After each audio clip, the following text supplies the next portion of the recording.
வணக்கம். நடந்ததென்ன நிகழ்ச்சிக்கு உங்களை வரவேற்பதில் மகிழ்ச்சி அடைகிறோம். நாட்டில் அன்றாட மக்களின் வாழ்க்கையில் ஒரு புயலையே ஏற்படுத்தி இருக்கிறார் பிரதமர் என்றுதான் சொல்ல வேண்டும். 500,000 ரூபாய் நோட்டுகள் செல்லாது என்று அறிவித்தார். நோக்கம் நல்லதுதான். இதன் முடிவுகள் எப்படி இருக்கப் போகிறது என்பதை பொறுத்திருந்துதான் பார்க்க வேண்டும் என்று அறிஞர்கள் பொதுமக்கள் கருதுகிறார்கள்.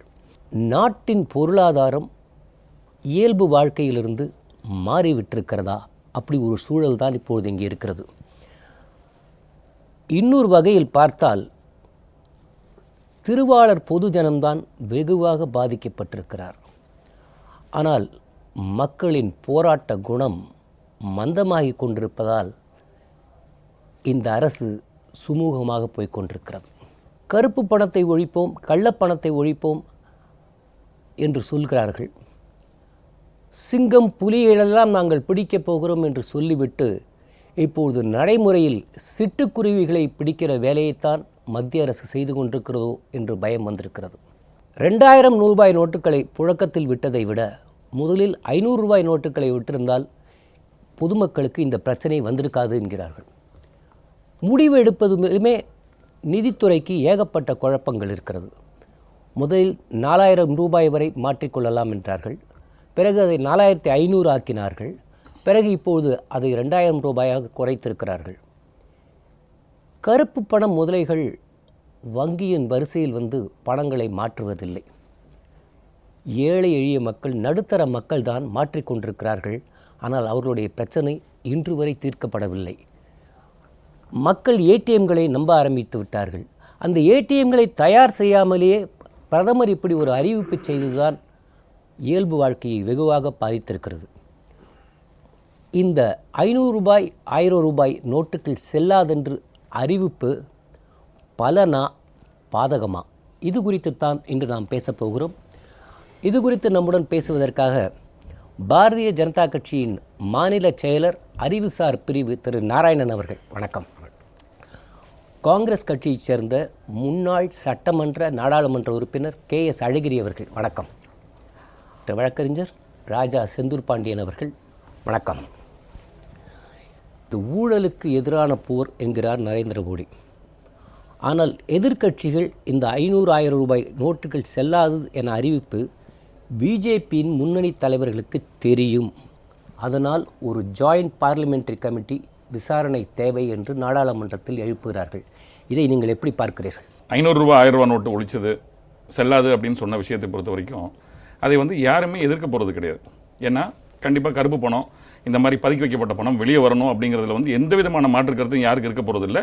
இருக்கக்கூடிய நபர்களை பற்றி யாரும் பேசுவதற்கு இங்கே யாரும் இல்லை. அது கட்சி சார்ந்த விஷயமா இருந்தாலும் சரி, சட்ட ரீதியான விஷயமா இருந்தாலும் சரி.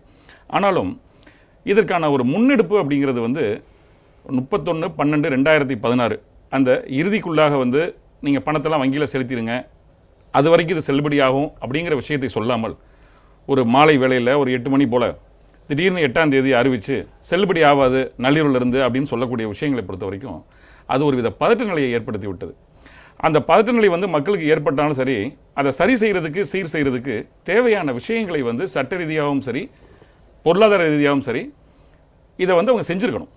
ஏடிஎம்மில் 2 நாளைக்கு ஏடிஎம் ஒர்க் ஆகாது அப்படின்றாங்க, பேங்க் லீவ் விட்டுறாங்க. இப்படி அடுக்கடுக்காக பல குழப்பங்கள். அந்த குழப்பத்தின் காரணமாக உண்மையிலே என்ன நடக்குது அப்படிங்கிற விஷயம் ஒரு சாதாரண ஒரு சாமானியனுக்கும் இருக்கிறது. அந்த வகையில் பார்க்கும்போது அரசியல் கட்சிகள் இவங்க பாரதிய ஜனதா இப்படி ஒரு முன்னெடுப்பை வச்சிருக்கிறாங்க.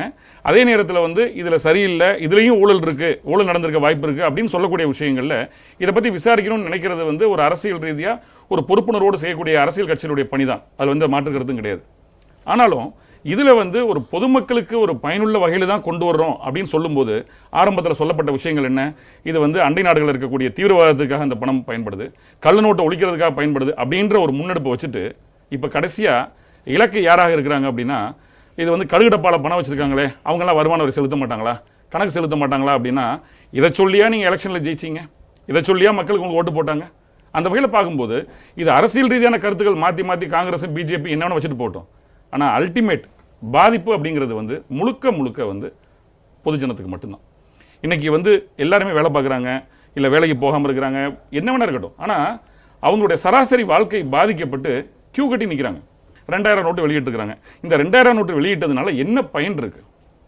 இதனால் எங்கே போய் சில்லறை மாற்ற முடியும்? முதல்ல வந்து தேவையான விஷயங்களை பொறுத்த வரைக்கும் 500 1000ங்கிறதெல்லாம் ஒரு பக்கம் விட்டுட்டு தேவையான அளவில் சில்லறையை முதல்ல வந்து வங்கிகளில் கொண்டு வந்திருக்கலாம்.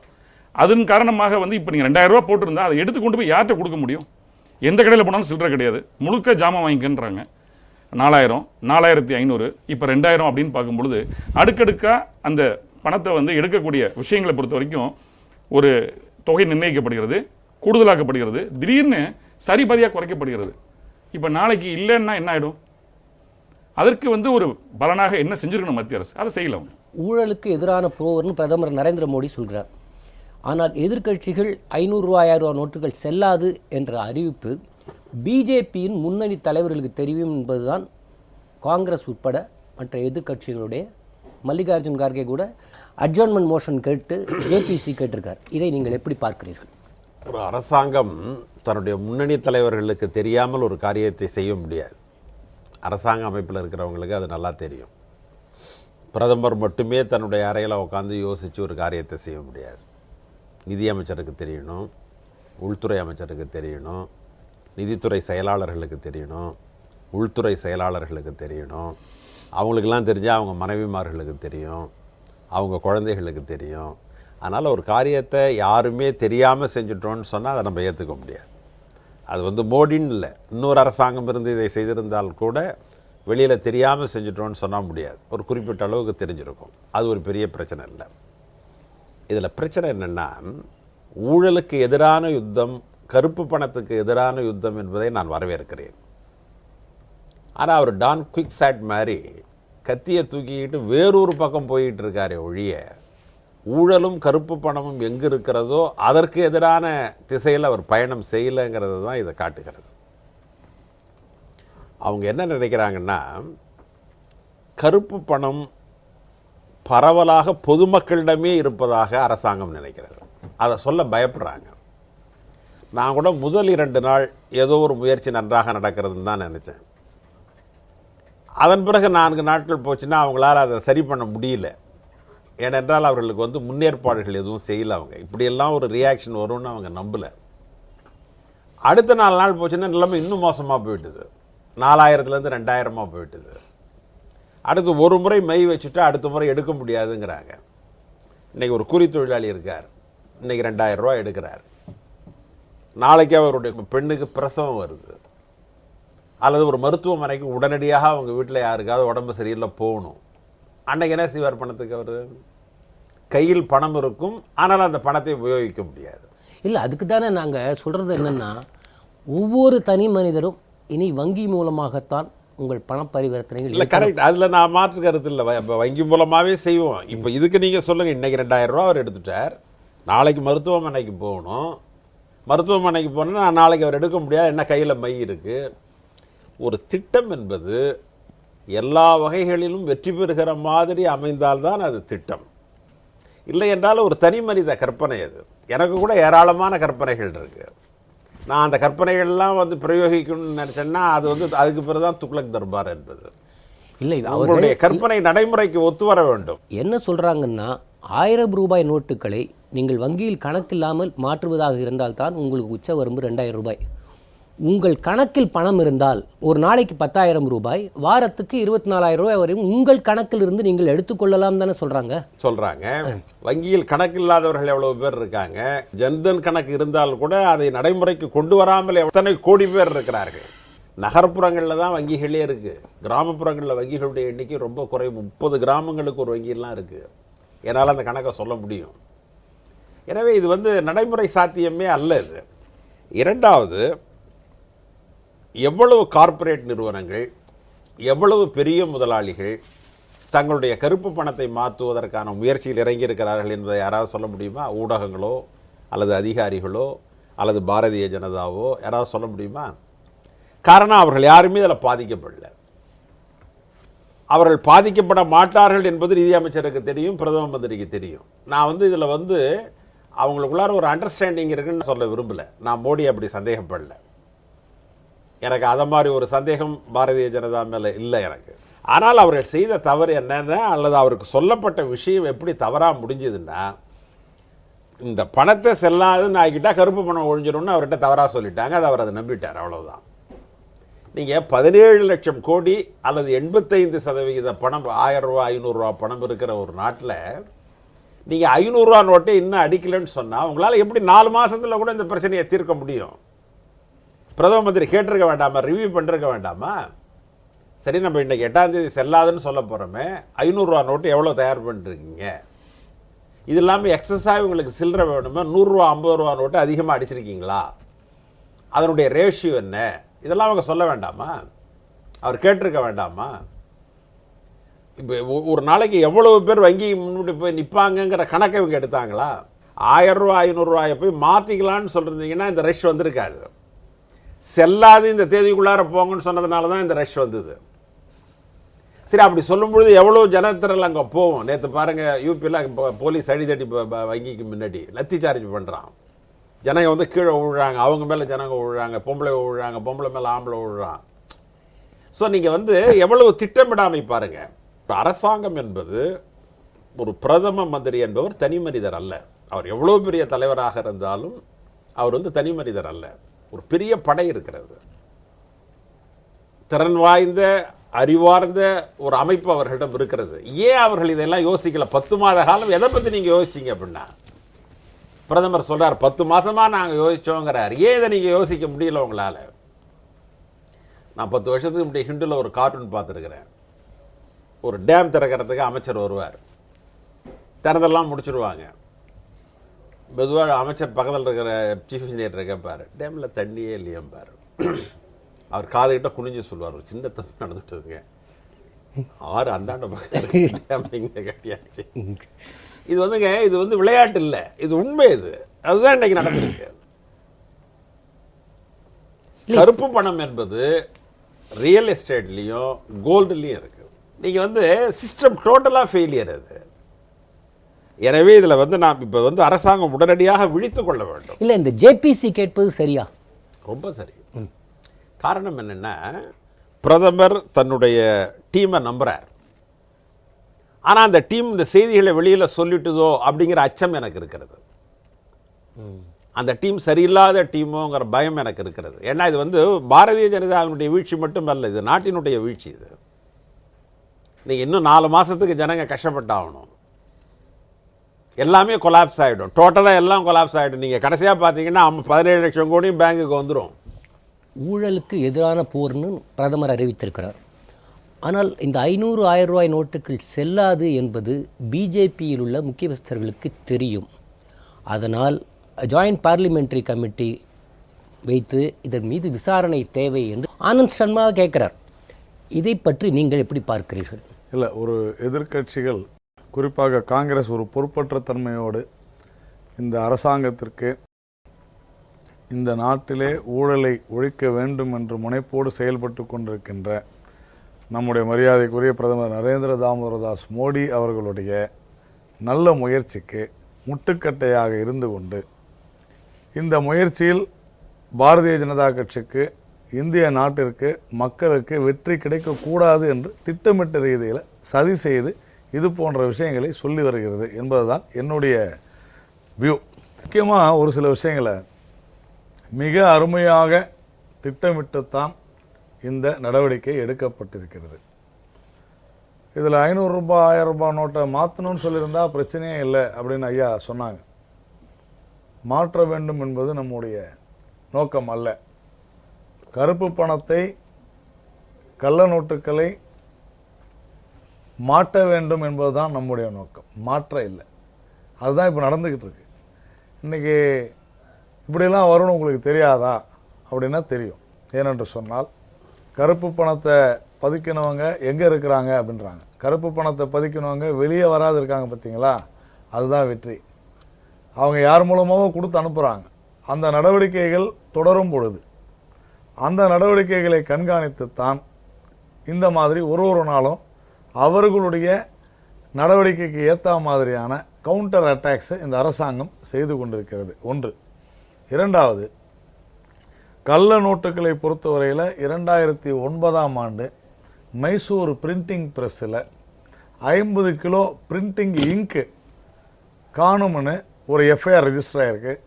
2500 டன் டன் பேப்பர், அதாவது இந்த கரன்சி பேப்பர் திருடப்பட்டுவதாக ரெஜிஸ்டர் ஆகி, இது அந்த 2009 நடந்தது. இது குறித்து பாராளுமன்றத்தில் பேசியும் 2014 வரையில் காங்கிரஸ் அரசு எந்த நடவடிக்கையும் எடுக்கலை. ஒன்று. ரெண்டாவது, பங்களாதேஷிலிருந்து நம்ம வெஸ்ட் பெங்காலுக்குள்ள, மேற்கு வங்காளத்துக்குள்ள 1 லட்சம் ரூபாய்க்கு 18,000 ரூபாய் கொடுத்து கள்ள நோட்டு மாற்றுறாங்க. கேரளாவில் 1 லட்சம் ரூபாய்க்கு 55,000 மாற்றுறாங்க. இந்த 2 மாநிலங்கள் தான் அதிக அளவில் 90% இந்த நாட்டில் கள்ள நோட்டுகள் புழக்கத்திற்கு காரணமாக அமைந்தது. இதில் ஆகஸ்ட் மாதம் அப்துல் கரீம் துண்டா என்பவரை கைது செய்த போது அவரின் மூலமாக பல்வேறு லிங்க் கிடைக்கப்பட்டிருக்கிறது என்பதை நான் இங்கே பதிவு செய்கிறேன். இப்படி மரியாதைக்குரிய முன்னாள் நிதியமைச்சர் ப. சிதம்பரம் அவர்கள் ஒரு கருத்தை சொன்னார். 400 கோடி தான் கள்ள நோட்டுகள் இருக்குது, அதுக்காக போய் இவ்வளவா? கள்ள நோட்டுகள் 400 கோடி தான் இருக்குது அப்படின்னு ப. சிதம்பரம் எந்த ஒரு ஆதாரமும் இன்றி, எந்த ஒரு அடிப்படை ஆதாரமும் இன்றி சொல்லி இருக்கிறார். அவர் 400 கோடின்னு சொன்னா, நான் சொல்றேன் 40,000 கோடி இருக்குது. விஷயம் என்னன்னா, 2007 1,95,811 கள்ள நோட்டுகள், நான் சொல்றது யூனிட், 2007-08 2008-09 3,98,111, 2009-10 4,01,476, 2010-11 4,35,607, 2011-12 5,21,155. இதெல்லாம் நோட்டு, கள்ள நோட்டு மட்டும் இல்லை. இந்த கள்ள நோட்டுக்களை இந்த நாட்டு வங்கிகள் அடையாளம் கண்டது, டிடெக்ட் பண்ணது. ஒவ்வொரு வருடமும் பார்த்தீங்கன்னா 20 விழுக்காடு, 40 விழுக்காடு, சில சமயம் 100 விழுக்காடு இன்க்ரீஸ் ஆகிட்டே போகுது. டினாமினேஷன் என்னன்றது அப்புறமா பார்க்கலாம். விஷயம் என்னன்னா, இது போல இந்த டிடெக்டர் இருக்குன்னு தெரிஞ்சும் மக்கள்கிட்ட புழக்கத்திலிருந்து போன நோட்டுகள். அப்போ கள்ள நோட்டுகள் இதனுடைய சராசரி அடிப்படையில் பார்த்தா என் கணக்குப்படி 40,000 கோடி வருது. இப்போ காங்கிரஸோ மற்ற எந்த கட்சிகளோ கருப்பு பணத்தை, கள்ளப்பணத்தை ஒழிக்கணும் அப்படின்றதுல யாருக்கும் மாற்று கருத்து இல்லை. ஏதோ சிங்கம் புலியெல்லாம் நீங்க பிடிப்பீங்கன்னு பார்த்தா சிட்டுக்குருவிகள் தான் இப்போது உங்கள் சிக்கி. உங்களுடைய வரிகள் நல்லா இருந்துச்சு. இல்ல மாதிரி இருந்துச்சு, அது வேற. இல்ல ஆனா இல்ல நான் கேட்பது என்னவென்றால், உங்கள் நோக்கம் புனிதமான நோக்கமாக இருக்கலாம், ஆனால் இப்பொழுது யார் இதில் அன்றாட சிக்கலில் மாட்டிக்கொண்டிருப்பது யார்? சுதாகன் சார், அதுல இதுக்கும் சேர்த்து பதில் சொல்லிடுங்க. இங்க வாங்க, இதுக்கும் சேர்த்து நீங்க சொல்லிடுங்க. ஒரு கணக்கின்படி தமிழ்நாட்டில் 4,474 தொடக்க வேளாண்மை கூட்டுறவு சங்கங்கள், 23 மத்திய கூட்டுறவு வங்கிகள், 180 தொடக்க வேளாண்மை மற்றும் ஊரக வளர்ச்சி வங்கிகள் இருக்கிறது. கிராமங்களில் டிரான்சாக்ஷன்ஸ் பார்த்தாக்கா அவன் யாரும் நேஷனலைஸ்டு பேங்க்குக்கு போக மாட்டான். 30 கிராமத்துக்கு ஒரு பிரான்ச் இருக்கும். அதுவும் இப்போ இவர்கள் கொண்டு வந்த அந்த தனியார் வங்கியை காங்கிரஸ் ஊக்குவித்ததன் விளைவு எந்த தனியார் வங்கியும் ரூரல் ஏரியாஸ்க்கு போக மாட்டான். ரூரல் ஏரியாவில் இருக்கிற பேங்க் என்னன்னு பார்த்தீங்கன்னா நம்ம நேஷனலைஸ்டு வங்கி தான் இருக்கும். இப்போது நீங்கள் இந்த கூட்டுறவு சங்கங்கள், வேளாண்மை வங்கிகள் டிரான்சாக்டே பண்ணக்கூடாதுன்னு சொல்லுவதில் இதில் சிங்கம் புலிகள் பாதிக்கப்படுமா? இல்ல, இதுல காமன் மேன் பாதிக்கப்படுமா? இதுல ஒரு விஷயம் புரிஞ்சுங்க. இங்க இந்த நாட்டுல நடந்த கருப்பு பண பதுக்கல், அது லஞ்சம், ஊழல், இந்த ரெண்டுத்தினால தான் கருப்பு பணம் பதுக்கல் வருது. அப்போ அந்த பணத்தை, கருப்பு பணத்தையும் அந்த கள்ள நோட்டுகளையும் ஸ்டோர் பண்ணி வச்சிருக்கிறாங்க அல்லது புழக்கத்தில் விடுகிறார்கள். அதனால என்ன ஆச்சு அப்படின்னா, அதனால தான் விலைவாசி ஏறியது, பணவீக்கம் அதனால தான் அதிகமாயிற்று. இதுதானே உண்மை. இதுல யாருக்குமே மாற்று கருத்து இருக்க முடியாது. அப்போ உங்களுக்கு இந்த நாட்டினுடைய பொருளாதாரத்தை சீர்குலைய செய்யும் நடவடிக்கையில சிலர் ஈடுபட்ட காரணத்தினால தான் இந்த முயற்சி. அதனால பாதிக்கப்பட்டது பொதுமக்கள். இப்போ இந்த கிராமங்களில் இருக்கக்கூடிய கூட்டுறவு வங்கிகளோ அல்லது சங்கங்களோ, அங்க they don't have direct link with RBI. அது எல்லாருக்குமே தெரிஞ்ச ஒரு விஷயம். இன்னைக்கு நடப்பது என்னன்னா, இந்த வங்கிகளில் கொண்டு போய் 500 ரூபாய் 1000 ரூபாய் நோட்டை செலுத்தும் பொழுது உடனடியாக அது ஆர்பிஐனுடைய டைரக்டா சர்வருக்கு இந்த பிரான்ச்சில் இருந்து இந்த நொடி இவ்வளவு 500 ரூபாய் நோட்டு 1000 ரூபாய் நோட்டு வந்துருச்சுன்னு தகவல் போகுது. அது கனெக்டட் டு இன்கம் டேக்ஸ் ஐபியும் கூட. இப்படி இது ஒரு லிங்க்ல ரொம்ப தெளிவா திட்டமிட்டு செய்யறாங்க. ஆனால் தொடக்க கூட்டுறவு சங்கங்களில் என்ன பிரச்சனைனா, அவங்கள்ட்ட ஃபர்ஸ்ட் ஆஃப் ஆல் ரொம்ப ஹை சொஃபஸ்டிகேட்டட் ஸ்கேனர்ஸ் கிடையாது ஒன்று. ரெண்டாவது, விவசாயிகள் மத்தியில் இந்த கள்ள நோட்டு புழங்கக்கூடாது. இன்றைக்கி மெயின் பிரச்சனையே இந்த கள்ள நோட்டு விவசாயிகள் மத்தியில் போயிடுச்சுன்னா, ஒரு விவசாயி 10,000 ரூபாய் அந்த கள்ள நோட்டு வந்தால் கூட நஷ்டம். இன்றைக்கி கஷ்டம் இருக்கலாம், நான் மறுக்கலை, இன்றைக்கி கஷ்டம் இருக்குது, நான் ஏற்றுக்கொள்கிறேன். ஆனால் அவர்களுக்கு பொருளாதார ரீதியாக நஷ்டம் ஏற்படக்கூடாது. ஒரு சில நாட்கள் கஷ்டப்பட்டாலும் கூட. அது தவிர இங்கே இந்த பணம் எக்ஸ்சேஞ்ச் பண்ணுறதுல தான் அந்த 2,000 ரூபாய் விஷயம். ஏற்கனவே நீங்கள் சொன்னது போல் அக்கௌண்ட்டில் இன்றைக்கி எல்லாருமே என்ன சொல்கிறாங்க, இந்த நாட்டில் 4ல் ஒருவருக்கு வங்கி கணக்கு இருக்குன்னு சொல்கிறாங்க. அப்படின்னா குடும்பத்தில் ஒருத்தருக்கு வங்கி கணக்கு இருக்குது. அப்போது ஆட்டோமேட்டிக்காக அந்த வங்கியில் போட்டு அவங்க எடுக்கலாமே. தவிர ஜன்தன் திட்டத்தில் பார்த்தீங்கன்னா 60% எடுக்கலாம்னா ஏன் எடுக்க முடியல? முடியும், முடியல இல்லை முடியும். நீங்கள் முடியலன்னு சொல்கிறீங்க. இன்றைக்கி பார்க்குற கூட்டத்தில் பாதி கூட்டம் மக்கள்கிட்ட அவங்க அவர்களை ஆசை காட்டி 200 ரூபாய் 300 ரூபாய் லஞ்சம் கொடுத்து தான் சில இது செய்கிறாங்க. அதனால தான் ஏற்கனவே தேவைக்கேற்ப முதல் 5 நாள் மக்கள் தங்களுடைய தேவைக்கேற்ப அவசரம், எனக்கு வேணும், என் குடும்பத்துக்கு வேணும், போய் எடுத்துட்டாங்க. இனிமேல் வரக்கூடியது கண்டிப்பாக இந்த கருப்பு பணத்தை வெள்ளையாக்குற முயற்சி அல்லது இந்த கருப்பு பணத்தை மறுபடியும் புது நோட்டுகளால் இவர்கள் பதுக்கி வச்சுக்கிறதுக்கான முயற்சியில் ஈடுபடுறாங்கன்னு தெரிஞ்சுதான் மிக தெளிவாக செய்திருக்கிறது. 60 விழுக்காடுகள் இன்னைக்கு கிராமப்புறங்களில் தான் ஜன்தன் யோஜனா திட்டம் சிறப்பாக செயல்பட்டிருக்கிறது. இதில் சில குறைபாடுகள் இருக்கிறது. நடைமுறை சிக்கல், குறைபாடுன்னு கூட சொல்ல மாட்டேன், நடைமுறை சிக்கல்கள் இருக்குது. இப்போ எனக்கு கிட்டத்தட்ட 10 நாளாக எனக்கு வியாபாரம் இல்லை. நான் ஒரு வியாபாரம் செய்கிறேன், என் தொழில் 10 நாளாக இல்லை. ஆனாலும் இந்த பிரச்சனைக்கு ஒரு முடிவுக்கு கொண்டு வர வேண்டும். இந்த கருப்பு பணத்தை, இந்த நாட்டினுடைய பொருளாதாரத்தை மேம்படுத்த வேண்டுமானால், விலைவாசி குறைய வேண்டுமானால், ரியல் எஸ்டேட்டில் இருக்குன்னு சொன்னார். அதுதான் ரியல் எஸ்டேட்டில் கண்டிப்பாக இதில் மாட்டோம். 6 மாதத்தில் ரியல் எஸ்டேட் வேல்யூ, நிலங்களுடைய மதிப்பு குறையவில்லைன்னா இதே அரங்கத்தில் என்ன கேளுங்க, நான் நீங்கள் ஆர்கியூ பண்ணுவோம். இப்போ இந்த ஜேபிசி கேட்டது கரெக்டா இல்லையா? தவறான விஷயம். அதுதான் நான் முதலே சொன்னேன். இவங்க ஜேபிசி கேட்பதற்கு எந்த விதமான முகாந்திரமும் இல்லை.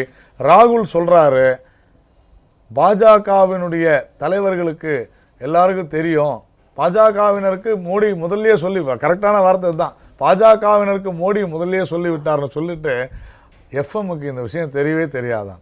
இது ஒரு நகைப்பாக இல்லை, ஏதோ பேசணுமேனு பேசுறாங்களே தவிர இதுல யாராவது ஒருத்தர் சரிங்க நீங்க இதை பண்ணீங்க வரவேற்கிறோம்னு சொல்றாங்க இல்லையா, மாற்று திட்டத்தை யாராவது இது வரைக்கும் சொல்லியிருக்கிறாங்களா?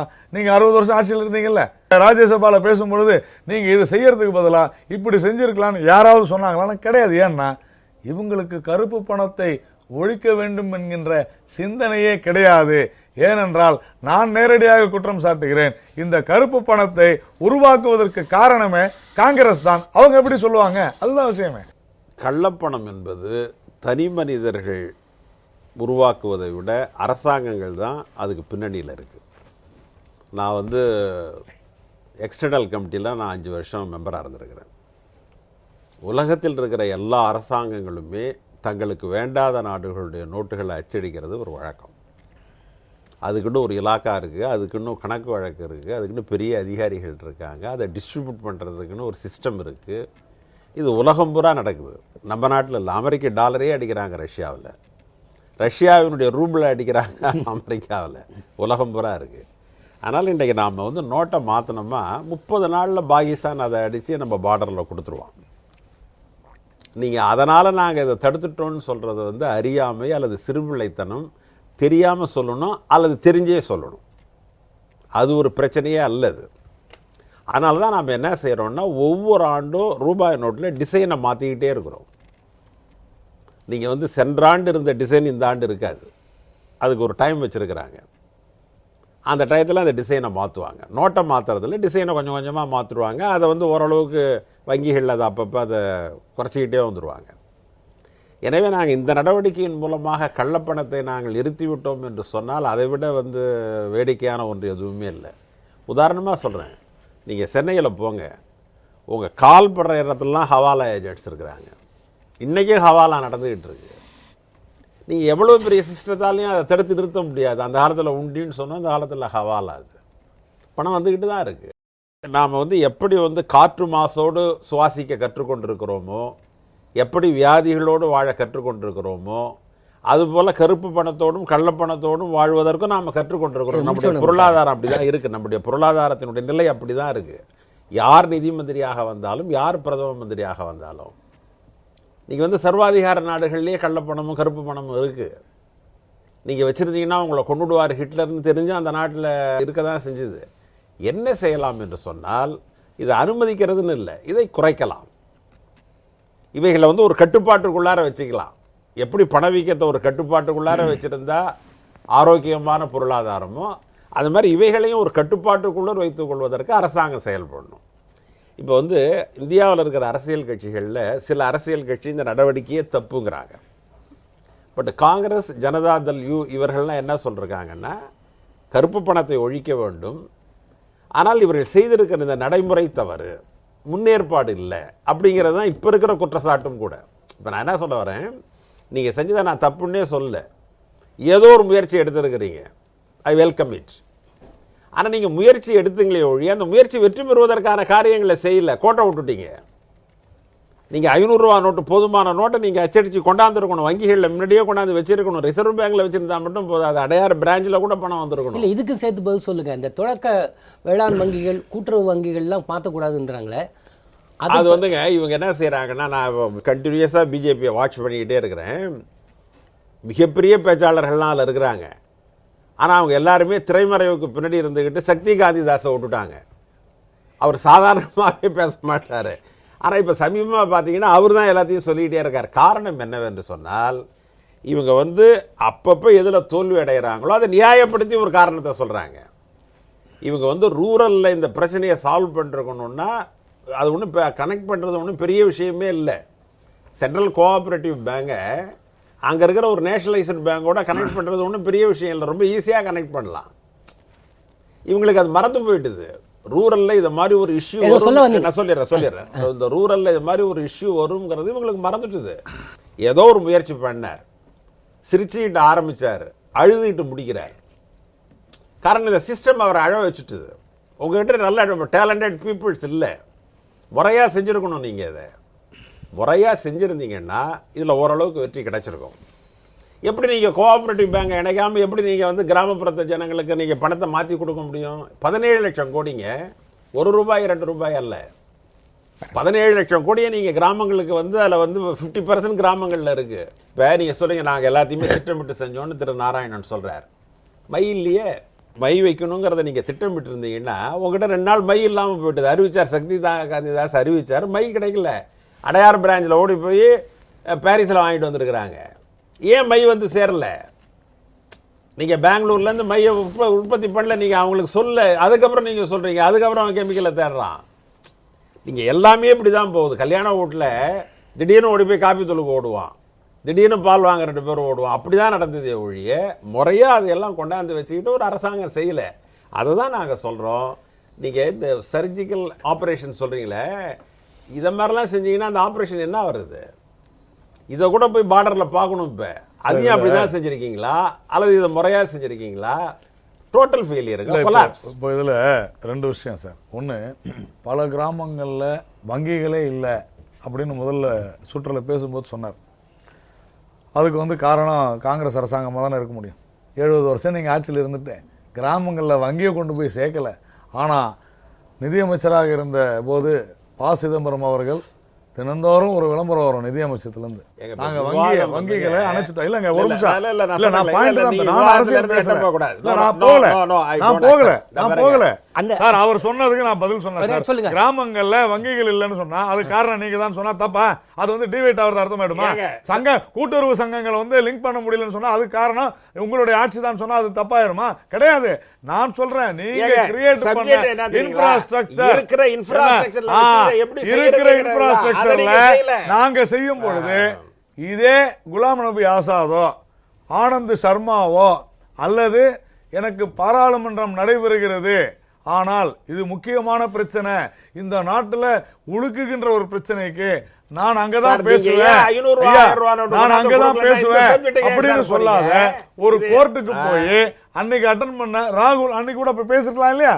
ஏன் நீங்க இதை செய்றீங்க, இதுக்கு பதிலாக இதை செய்யலாம்னு சொல்லணும். இங்கு பத்தி பேசினாரு, இங்கு கூட எல்லாமே அந்தந்த நேரத்தில் தான் செய்ய முடியும். ஏனென்று சொன்னால் எப்படி இந்த அரசாங்கம் வெகுவாக பார்வையிட்டு கொண்டிருக்கிறது.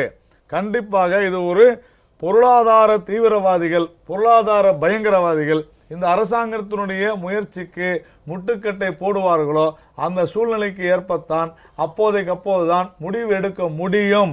நீங்க இதே மாதிரி இங்கு நான் முதல்ல அனௌன்ஸ் பண்ணிட்டா இங்கு ரெடி பண்ணுவாங்க 2 நாள்ல. இதுதான் விஷயமே. ஏன் செய்ய முடியும் சொல்றாருல, தடுக்கவே முடியாது. அதுதான் சொல்றேன், தடுக்க முடியாது. சண்டை போடுறோம், போராடுறோம், தடுப்போம். இது அப்போதைக்கு அப்பதான் முடிவு பண்ண முடியும். அதனால இது கோஸ்ட் நீங்க எப்படி இங்கு இல்லைன்னு தெரியும், இங்கு வேணும்னு சொல்லி மறுநாளை கொண்டு வர்றதுதான் அரசனுடைய சாமர்த்தியம், அரசனுடைய தைரியமான நடவடிக்கை. நீங்க நெகட்டிவாவே பேசணும், ஒரு விமர்சனம் செய்யணுன்றதுக்காக எதிர்க்கட்சிகள் செய்யும் பொழுது எங்களுடைய பதில், நாங்கள் பிரதமர் சொன்னது தான், நாங்கள் இந்த நடவடிக்கை எடுத்திருக்கிறோம், பொறுத்திருந்து பாருங்கள். இப்போ விமர்சனம் எவ்வளவு வேணாலும் செய்யலாம். இல்லை, இப்போ நான் கேட்குறேன், பொறுத்திருந்து பாருங்கள்னு பிரதமரே என்ன சொன்னார்? இன்னும் 50 நாள் பொறுத்திருங்கள்னாங்க. தேர்தல் காலத்தில் மோடி என்ன சொன்னார்? ஒவ்வொரு குடிமகனுக்கும் நான் 15 லட்சம் ரூபாய் தருவேன். சொல்லல, தவறான விஷயம். அண்ட் இன்னொன்று, 2000 ரூபாய் நோட்டை முதல்ல நீங்கள் விட்டுறீங்க. இதனால கருப்பு பணம் ஒழிந்து விடுமா? வங்கியில் வாரா கடன்களை மீட்க இந்த அரசு என்ன நடவடிக்கை எடுத்தது? இப்போ காங்கிரஸ் 60 ஆண்டு காலமாக செய்யலைங்கிற குற்றச்சாட்டு பாரதிய ஜனதா முன்வைக்குது. இது ஒரு பக்கம் இருக்கட்டும், அவங்க பண்ணியிருக்காங்க பண்ணலைங்கிறது ஒரு பக்கம் இருந்தாலும் சரி, அதை 2 ஆண்டு காலத்திலேயே சரியாக நாங்கள் வேகமாக செஞ்சிருவோன்ற காரணத்துக்காக அவசரப்பட்டு இதை செஞ்சதாக தான் கருத வேண்டியிருக்கு. எப்படின்னா, சுப்ரீம் கோர்ட்டுக்கு கான்ஸ்டியூஷன் சொல்லுது, சுப்ரீம் கோர்ட்டுக்கு கன்சல்டேஷன் என்ன பண்ணணும் அப்படிங்கிறத பற்றி ஆர்டிகல் 143. இந்த விஷயத்தை பற்றி நீங்கள் கன்சல்ட் பண்ணியிருக்க வேண்டாமா? இது வரைக்கும் எக்கானாமிக் விஷயத்தை பற்றி பேசிட்டோம், பொருளாதார விஷயங்களை பேசியாச்சு. சட்ட ரீதியான என்னென்ன குழப்பங்கள் வரும்? 1881 negotiable instrument act, pro note, cheque, revenue stamp paper, இதில் வாங்கக்கூடிய கடன்களை பற்றி சொல்லுது. இப்போ ஒரு வருஷமாக கடன் கொடுத்துருப்பாங்களே, அவங்க நிலைமை என்ன ஆகும் இனிமேல்? இதை சட்ட ரீதியாக தானே பார்த்துருக்க முடியும், அரசியல் ரீதியாக யாருமே பார்த்துருக்க முடியாது. எவ்வளவு பெரிய ஒரு அரசியல்வாதியாக இருந்தாலும் சரி, அதுபட்ட விஷயங்களை பொறுத்த வரைக்கும் அந்த ஒரு மாற்றுமுறை ஆவண சட்டமாக இருக்கக்கூடிய ஆவணங்கள் படியாக இருக்கக்கூடிய கடன்களை பற்றி இந்த நிமிஷம் வரைக்கும், உதாரணத்துக்கு மத்திய அரசு அதையும் சொல்லியிருக்கணும், யார் யார் கடன் யாருக்கு கொடுத்துருக்கீங்க அதை பற்றி நீங்கள் வெளிப்படுத்திருங்கன்னு. இப்போ எல்லாரும் அமைதியாக இருக்கிறாங்க. 2 லட்சம் ரூபாய்க்கு மேலே போச்சுன்னா அவங்க இன்கம் டேக்ஸ் வரி விதிப்பு அப்படிங்கிறது கூடுதலாக இருக்கும், 200% அப்படின்னு ஒரு தெளிவில்லாத ஒரு சூழலில் பயந்து போய் இருக்கும் பொழுது யாருமே டிக்ளேர் பண்ணல, எல்லாம் முடிஞ்சிருச்சு. 6 மாதம் கழிச்சு ஒருத்தர் நோட்டீஸ் அனுப்புறாரு, நீ எனக்கு பணம் தரணும்னு. வாங்கிட்டு நான் அமைதியாக இருந்தார் ஒரு ஆள். அதுக்கப்புறம் அந்த கேஸ் கோர்ட்டுக்கு நீதிமன்றத்துக்கு போகிறது. நீதிமன்றத்துக்கு போகும்போது உன் இன்கம் டேக்ஸ் 31/12/2014 நீ காட்டும்போது எவ்வளோ அமௌண்ட் உன் பணமாக காமிச்சிருக்க, இந்த 10 லட்சமோ 5 லட்சமோ நீ காமிச்சியான்ற ஒரு நிலைப்பாடு எடுத்து வைக்கப்பட்டால் உண்மையிலேயே நியாயமாக கடன் கொடுத்த ஒரு ஆளும் பாதிக்கப்படுவான். அதுக்கு சட்ட ரீதியான பிரச்சனையை நீங்கள் சுப்ரீம் கோர்ட் அணுகிருக்கணும். மதுரை உயர்நீதிமன்ற கிளையில் ஹைகோர்ட் ரெஜிஸ்டர் தாக்கல் பண்ணுறாரு, 2 கோடி ரூபாய் எங்கிட்ட பணம் இருக்குது, நாங்கள் என்ன பண்ணிட்டு போகணும் நோட்டீஸ் அனுப்பிச்சிருக்காங்க மதுரை ஹைகோர்ட் பெஞ்சில் இருந்து. நீங்கள் கன்சல்டேஷன் பண்ணியிருக்க வேண்டாமா? அதனால் அரசியலமைப்பு சட்டம் சொல்லுது, எங்களுக்கு தேவையில்லை, நாங்கள் தான் முடிவெடுப்போம் நீங்கள் சொன்னீங்கன்னா இப்போ முடியாது சுப்ரீம் கோர்ட்டில் போய் கேஸ் ஃபைல் பண்ணுறீங்க. கேஸ் ஃபைல் பண்ணி எந்த கோர்ட்டு விசாரிக்கக்கூடாது, நீங்கள் மட்டும் விசாரிங்கன்றீங்க. ஊருக்கு பிரச்சனை வரும். இது சட்ட ரீதியான விஷயம். நீங்கள் பொருளாதார ரீதியாக மட்டும் பார்க்குறீங்க. காங்கிரஸை குறை சொல்கிறதும், காங்கிரஸ் பிஜேபியை குறை சொல்கிறதும், இவங்க பேசுறது அரசியல். பாதிக்கப்பட்டது சாமானியன். என்ன பிரச்சனை? 31/12/2016 அனைத்து பணங்களும் வங்கிக்கு பண்ணிருங்க, அதுக்கப்புறம் புது நோட்டு தான் வரும்னு சொல்லியிருந்தா அதுக்கான முன்னேற்பாடை நீங்க பண்ணிருந்தீங்கன்னா பொதுஜனம் யாரும் பாதிக்கப்பட்டிருக்குமானே? திருவாளர் பொதுஜனம் தானே மாற்றி முடிக்கிறது. இப்போ நீ 2000 எடுக்கணுங்கிறதையும் 2500 எடுக்கணுங்கிறதையும் 4000 எடுக்கிறது யார் நிர்ணயம் பண்றது? யார் பணத்தை? இல்ல இன்னைக்கு லோன் வாங்குறோம், இன்னைக்கு அவ்வளவு ஈஸியா நீங்க வச்சிருக்கீங்களா? இத்தனை ஆண்டு கால அரசியல உங்க கட்சிகள் மாறி மாறி இருந்தாலும் சரி, தொடர்ச்சியாக இருந்தாலும் சரி, என்ன பண்ணிருக்கீங்க? சொல்றீங்க ரிசர்வ் பேங்க் டைப் இல்லைங்கிறதுக்காக, சர்வர் இல்லைங்கிறது. இதுவே ஒரு கேலிக்கூத்தான விஷயம் இல்லையா? இந்த ஒரு அடிப்படை கட்டமைப்பை செஞ்சுட்டு தானே நீங்க இதெல்லாம் செஞ்சிருக்கணும். எதுவுமே செய்யாம, அந்த விஷயங்களை எதுவுமே சொல்லாம, இப்ப நாளைக்கு என்ன ஆகும்? மாற்றுமுறை ஆவண சட்டம்ங்கிறது 1881 இருக்கிற சட்டம். இருக்கிற டாக்குமெண்ட்லாம் என்ன ஆகும்? ஏற்கனவே கேஸ் நடத்திட்டு இருக்காங்க. என்ன சொல்ல வர்றீங்க நீங்க? மக்களுக்கு சொல்லணும், எதெல்லாம் கேஸ்ல போட்டிருக்கீங்களோ அதை நீங்க பண்ணுங்கன்னு. லோக் அதாலத்தில் சுப்ரீம் கோர்ட் ஜட்ஜில இருந்து ஹைகோர்ட் ஜட்ஜ் எல்லாரும் உட்கார்றாங்க. அவங்க எல்லாருமே எடுத்து கொடுக்குறாங்க. 1000 ரூபாய் நோட்டு என்ட்ரி போட்டு சீல் போட்டு கொடுக்குறாங்க. நீங்க அந்த அறிவுறுத்தல் கொடுத்துருக்க வேண்டாமா? இப்போ ஒரு தங்கம் திருடு போகுது, ஒரு வழக்கு பதிவு பண்ணியாச்சு. 2 வருஷம் கழிச்சு அதில் ஒரு புலனாய்வில் தெரிய வருது, ஒரு நகைக்கடைக்காரர் அவர் தங்கத்தை வாங்கியிருக்காருன்னு சொல்லி. இப்போ எல்லாரும் நீங்கள் அடுத்து என்ன பண்ணுவீங்க? தங்கத்தெல்லாம் நிர்ணயம் பண்ணிவிடுங்க, உங்கள்கிட்ட என்ன இருக்குன்னு சொல்லிடுவீங்க, க்ளோஸ் ஆகிடும். அப்போ வரும்போது போலீஸ்ட்டு வரும்போது அந்த சங்கம் வரும், தங்க உற்பத்தியாளர்கள் இல்லை தங்கத்தை அந்த கடை சொசைட்டி அவங்க அசோசியேஷன்லாம் வருவாங்க. நாங்கள் டிக்ளேர் பண்ணிட்டோம், எங்கிட்ட வாங்கல, போலீஸ் பொய்யா சொல்கிறான்னு. போலீஸ்க்கு தெரியும் இவன் திருட்டு தங்கம் வாங்கியிருப்பான்னு. நான் சொல்கிறது எல்லாரும் இல்லை, யாராவது ஒரு நபர். எவன் வந்து திருடி கொண்டு வந்து கொடுத்தானோ அவனுக்கும் தெரியும் இந்த கடையில் கொடுத்தோன்னு சொல்லி. ஆனால் பாதிக்கப்பட்டவனுக்கு தங்கம் போய் சேராது. அப்போது நீங்கள் கொண்டு வர விஷயத்தினால முன்னேற்பாடோட நீங்கள் யோசிச்சிருக்கணும். 2 வருஷ காலத்துக்குள்ளே நீங்கள் மாற்றணும்னு நினைக்கிறீங்க, அது சரி. அதை யாருமே வந்து தவறுன்னு யாருமே சொல்ல முடியாது. இந்த ஒரு துணிச்சலான முடிவை வந்து பாரத பிரதமர் நரேந்திர மோடி செஞ்சதில் வந்து யாருக்கும் மாறுபட்ட கருத்து இருக்க முடியாது, காங்கிரஸ் உட்பட. ஆனால் நீங்கள் என்ன பண்ணியிருக்கணும், நீங்கள் உங்களுடைய நோக்கம் வந்து பணத்தை வந்து பதுக்கப்பட்ட பணத்தை வெளிக்கொண்டுறது தான் உங்கள் நோக்கமாக இருந்தால் எல்லா பணத்தையும் நீங்கள் 30/12/2016 வங்கி கொண்டு வாங்கன்னு சொல்லிடுங்க. அதுக்கப்புறம் செல்லாமல் போட்டுன்னு சொல்லுங்க. அதுக்கு நடுவில் நீங்கள் எல்லா முன்னேற்பாடும் பண்ணியிருக்கலாம். திடீர்னு 8 நவம்பர் அன்னைக்கு நீங்கள் செய்ய வேண்டிய அவசியம் என்ன? எந்த விதமான ஒரு விஷயமும் சொல்லாமல் சட்ட ரீதியாக நீங்கள் விஷயத்தை வந்து ஆலோசனை பெற்றிருக்கணும். இந்த மாதிரி கேஸ் வந்தால் என்ன பண்ணுறது, எப்படி இதை அணுக போகிறோம்? ஏன்னா பொருளாதாரம் சார்ந்த விஷயமும் சட்டம் சார்ந்த விஷயமும் பின்னி பிணைஞ்சு தான் வரும். அரசியல் ரீதியாக பார்த்தா கருத்து சொல்லிட்டு போயிடலாம். பணங்கிறது அதுதானே. எத்தனை வருஷமாக கேஸ் நடத்திட்டு இருப்பான். இந்த வீடு வித்தாச்சுன்னா பணம் வரும், அந்த பணத்தை கொண்டு போய் மகளுடைய திருமணத்தை முடிக்கலான்னு ஒரு அப்பா நினச்சிட்டு இருப்பார். ரியல் எஸ்டேட் மாஃபியாக்கள்னால வரப்போகிற பிரச்சனையை பற்றி பேசுறதுக்கு இவங்களுக்கு ஓகே. பாதிக்கப்பட்டவன் அதன் காரணமாக ஒரு 30 லட்ச ரூபாய்க்கு ஒரு வீடு இருக்குது, நீங்கள் பண்ணுற தவறான அணுகுமுறையின் காரணமாக 15 லட்ச ரூபா அது போயிடுச்சு, அதுலேயும் ஒரு கேஸ் நடந்துட்டு இருக்குது. எப்படி அவர் வந்து அந்த பொண்ணுக்கு திருமணம் செஞ்சு வைப்பார்? முதிர் கன்னியாவே போயிடுறதா?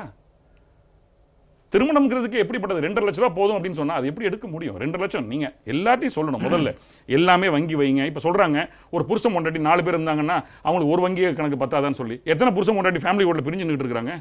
பொண்டாட்டிக்கு பேங்க் அக்கௌண்ட் எல்லாம் எவ்வளோ பேர் இருக்கிறாங்க? நீங்கள் அதுதானே இன்சிஸ்ட் பண்ணியிருக்கணும், வலியுறுத்திருக்கணும். வங்கி கணக்கு அவசியம். எல்லாத்துக்கும் மேலே ஒரு தனிப்பட்ட நபர் போய் லோன் கேட்டால் ஏதாவது ஒரு தேசியமயப்பட்ட வங்கியோ ஏதாவது ஒரு வங்கி கொடுக்குதா? கொடுக்குறதுலாம் ப்ரைவேட் ஃபினான்ஸு. அவன் அவசியத்துக்காக வாங்குறான், அவசரத்துக்காக வாங்குறான். இந்த எக்கானமி அப்படிப்பட்ட எக்கானமி தானே இந்தியன் எக்கானமி. பொருளாதாரமே யார்ட்டையாவது பணம் வாங்கணும், அதை எடுத்துக்கணும், செலவு பண்ணணும், திருப்பி கொடுக்கணும். இப்போ பணம் இல்லை, எல்லாமே சுருங்கிடுது. இப்போ ஒரு ஸ்டேஜுக்கு அப்புறம் எல்லாமே சரியாயிடும். ஆனால் எது சரியாக இருக்காதுன்னா, நீங்கள் புழக்கத்தில் இருக்கக்கூடிய மக்களுடைய பணம் 2 விஷயம். ஒன்று கள்ள பணம்னா என்ன, ஒரு தனிப்பட்ட நபருடைய வருமானத்தை காட்டாத பணம்னா என்ன. நீங்கள் உங்கள் வரி விதிப்பு விகிதாசாரமே தவறாக இருக்கு. அதனால தானே பயப்படுறான் எல்லாரும். 5 லட்ச ரூபான்னு சொல்கிறீங்க. 5 லட்ச ரூபா இருக்கும் பொழுது ஒருத்தன் ஒரு ஏரியாவில் ஒரு வீடு வந்து 12,000 ரூபா சொல்கிறான், ஒருத்தன் 15,000 ரூபா சொல்கிறான், 20,000 ரூபா சொல்கிறான். சட்டத்தை சீராக்குங்க முதல்ல. சமசீரற்ற சமுதாயத்தை முதல்ல சீராக்குங்க முதல்ல. அதை சரி பண்ணாமல் இங்கே நாங்கள் நோட்டை மாற்றிட்டா எல்லாம் சரியாக போயிடும்னா நீங்கள் மாற்றிடுவீங்க, எல்லாமே சரியாயிடும். கள்ளப்பணம் ஒழியும், அதில் மாற்று கருத்தே கிடையாது. இது கள்ள நோட்டு ஒழியும். ஆனால் ஒருத்தர் சம்பாதிக்கிற காசு அவன் குடும்பத்துக்கு பத்தலைன்னா யார்கிட்ட போய் கடன் கேட்பான்? இனிமேல் யார் கொடுப்பா? நீங்கள் தேசியமயமாக்கப்பட்ட வங்கி ஒருத்தர் கடன் கொடுத்துருமா உடனடியாக? இப்போ கட்ட முடியாது, 3 மாதம் என்பிஐ ஆகிடும், ஆட்டோமேட்டிக்காக என்பிஐ ஆகிடும். டிஆர்டிக்கும் டிஆர்ஐடிக்கும் கோர்ட்டு கேஸ் போகும். ஏற்கனவே லட்சக்கணக்கான சொத்துக்கள் இருக்குது, வரா கடனாக இருக்குது. அதெல்லாம் எப்படி நீங்கள் எடுப்பீங்க? ரியல் எஸ்டேட் கவுந்துருது, அது பாதிக்காத உங்களுக்கு வங்கிகளுக்கு. இதை சட்ட ரீதியான அணுகுமுறையை நீங்கள் வந்து ஆலோசித்து தான் நீங்கள் பண்ணியிருக்கணும். 50 நாள் பொறுத்திருங்கள்ங்கிறாரு. எந்த நம்பிக்கையில் சொல்கிறாருன்னு நினைக்கிறீங்க? இல்லை, 50 நாள் பொறுத்துருங்க அப்படின்னு சொல்கிறதுக்கு வந்து பாரதிய ஜனதா இன்னொரு முன்வைக்கிறாங்க. நாங்கள் plan A, plan B, plan C, plan D வச்சுருக்கணும். அது சொல்கிறதா இருந்தால் 100 பிளான் வச்சுக்கலாம். அது வரைக்கும் மக்கள் தாங்கணுமே.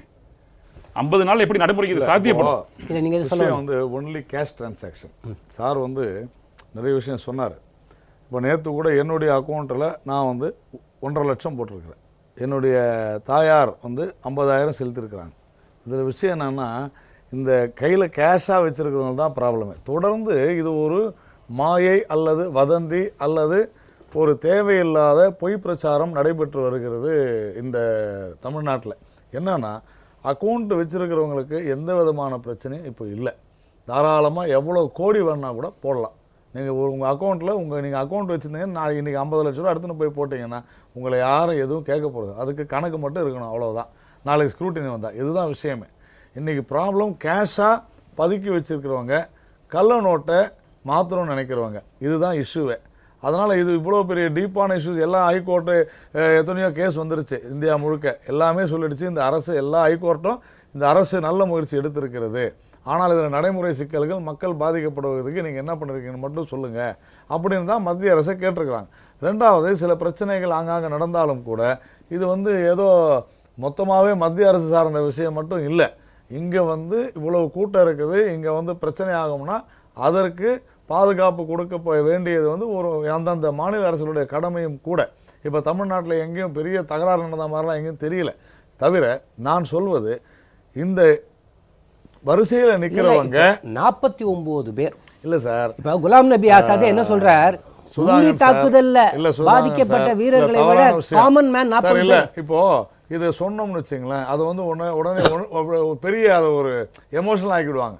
நீங்கள் இந்த 49 பேர் இதனால தான் இருந்தாங்க அப்படின்றது தவறான குற்றச்சாட்டு நான் சொல்கிறேன். 43 பேர் இறந்தது வருத்தம், ஆனால் இதனால தான் இருந்தாங்க. இதுதான் எதிர்க்கட்சியினுடைய அரசியல்னு சொல்ல வரேன். அது ஒரு நுண்ணிய தாக்குதல் அப்படின்னு கூட அதை சொல்லலாம். நம்ம இது வேண்டுமென்றே அதுக்கு லிங்க் பண்ணி இதனால தான் இறந்து போயிட்டாங்க. நான் என்ன சொல்கிறேன், ஒரு சில அசம்பாவிதங்கள் நடைபெற்று இருக்கலாம், ஆனால் அதையும் நாம் தவிர்த்திருக்க வேண்டும். இது கலெக்டிவ் ரெஸ்பான்சிபிலிட்டி. அதனால எல்லாருக்கும் நான் வந்து சொல்லிட்டு தான் இவர் செய்யணுன்றது இல்லை. சார் நிறைய விஷயம் சொன்னார். 30 லட்சம் இருக்கிறது 15 லட்சம் ஆகிடும், அவன் என்ன பண்ணுவான், கல்யாணத்துக்கு. நான் என்ன கேட்குறேன், 15 லட்சம் இருக்க வேண்டிய ஒரு நிலத்தினுடைய விலை 30 லட்சமாக ஏன் ஆச்சு? அந்த பணவீக்கத்தினால தான் ஆச்சு, லஞ்சம் ஊழல்னால தான் ஆச்சு. சாமானிய மனிதனால போய் மெட்ராஸ் சிட்டியில் லேண்ட் வாங்க முடிஞ்சதா? இங்கே இருக்கிறவன் நான் வந்து இன்னைக்கு ஒரு 50 லட்ச ரூபாய்க்கு வீடு வாங்கலாம்னு சொன்னாக்க நான் மகாபலிபுரத்துக்கிட்ட போக வேண்டியிருக்குதுக்கு காரணம் என்ன?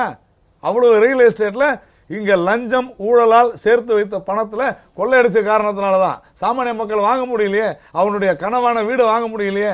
100 ரூபாய் செலவு பண்ண வேண்டிய ஒரு பொருளுக்கு 200 ரூபாய் செலவு பண்ணுறானே, காரணம் லஞ்சம் ஊழல் தானே. அதை ஒழிப்பதற்கு மக்கள் தயாராக இருக்கிறார்கள். நான் கஷ்டப்பட்டாலும் பரவாயில்ல, நஷ்டப்படக்கூடாது, தெளிவாக இருக்கிறாங்க. அதை ஒரு சில கட்சிகளும் அதை வேண்டுமென்றே ஊதி பெரிதாக்கி இது ஏதோ சாமானிய மக்களுக்கு எதிராக இருக்கிறது அப்படின்னு ஒரு பூதத்தை உருவாக்கி கொண்டிருக்கிறார்கள். அதெல்லாம் இல்லை. இது போக போக ரிலாக்ஸேஷன் வந்து ஒரு சாதாரண நிலைக்கு வரும். ரெண்டாவது முக்கியமான விஷயமே பணத்தை வந்து அந்தந்த வங்கியில் கொண்டு வந்து வச்சுட்டு மாற்றிக்கலான்ற விஷயம். வித் டியூ ரெஸ்பெக்ட் அழகிரி சார், எந்த ஒரு எக்கானமிலுமே எந்த ஒரு பேங்கிங் சிஸ்டத்திலுமே அந்த பணம் உள்ளே வந்த பிறகு தான் வெளியே வரும். இருக்கிற புழக்கத்தில் இருக்கிற நோட்டை வந்து திடீர்னு அதிகரிக்க முடியாது. நீங்கள் 17 லட்சம் புழக்கத்தில் இருக்கிறனா திடீர்னு நினச்ச போது ஒரு 24 லட்சமாக ஆக்கிட்டு இதை 17 லட்சம் வாங்கின பிறகு 17 லட்சமாக குறைக்க முடியாது. நீங்கள் இந்த பணம் அதே ரொட்டேஷனில் இருக்கணும்னா அதனால தான் அந்தந்த செகண்ட் நொடிக்கு நொடி ஆர்பிஐக்கு போகுது. இவ்வளோ பணம் உள்ளே வந்துருச்சு, உடனே இவ்வளோ பணம் ரிலீஸ் பண்ணணும். இது எல்லாமே ஈவன் ஏடிஎம்ஸில் கூட பிரைவேட் ஏஜென்சிஸை கட் பண்ணிட்டாங்க. இதனால் வரைக்கும் பிரைவேட் ஏஜென்சிஸ் போய் ஏடிஎம்ஸில் பணம் வச்சுக்கிட்டு இருந்தாங்க. இன்றைக்கி சொல்கிறாங்க அதனால் 25% 50% வந்து ஒர்க் ஃபோர்ஸ் குறையுது. இருந்தாலும் பரவாயில்ல, கவர்மெண்ட் ஆளுங்க தான் போவாங்க. ஏன் சொல்கிறோம்னா அதி தீவிர நடவடிக்கை எடுக்கப்பட்டு வருகிறது.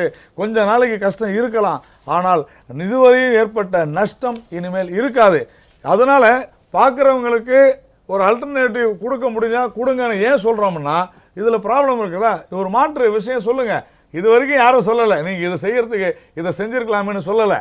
இதுதான் விஷயம். விமர்சனம் செய்ய வேண்டும் சொல்லியிருக்காங்க. இதுதான் விஷயம் சொல்லியிருந்தா அது ஏற்றுக்கொள்ளப்பட்டிருக்கிறது. அதான் நான் சொல்ல வரேன். 100 நாள் கூட காத்துட்டு இருப்பாங்க மக்கள்.